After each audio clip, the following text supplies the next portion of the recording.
farata la amoon na beneen mbokk bu xel mi wàññeeku bu ñu wax Ibra Ndooy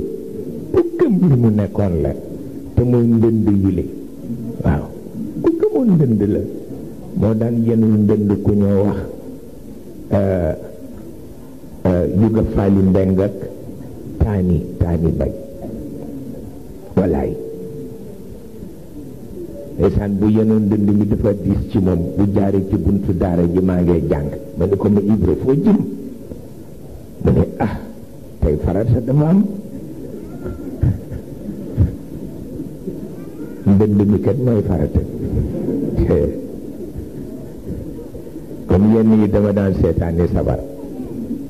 la ma ci gënaloon mooy ma dend ak moom di ko seet ba xam xaalam nu muy mel benn bés ma dend ak moom taani jël ndënd bi jël galet bi dóor mu gestu ma ma wax ci wàññi ma ni ko ci lan mu ne mu ngi rey nit ñi di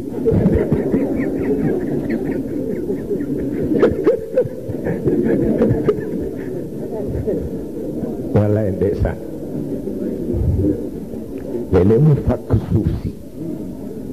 ba mu des kekk bi mu jël nopp bi taf ci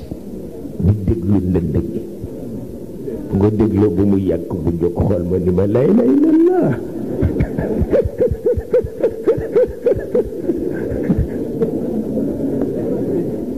moo tax sooq beneen affaire la moo tax sooq beneen affaire la wallaay ndeysaan moo tax sooq beneen affaire la Maodo tudd na ko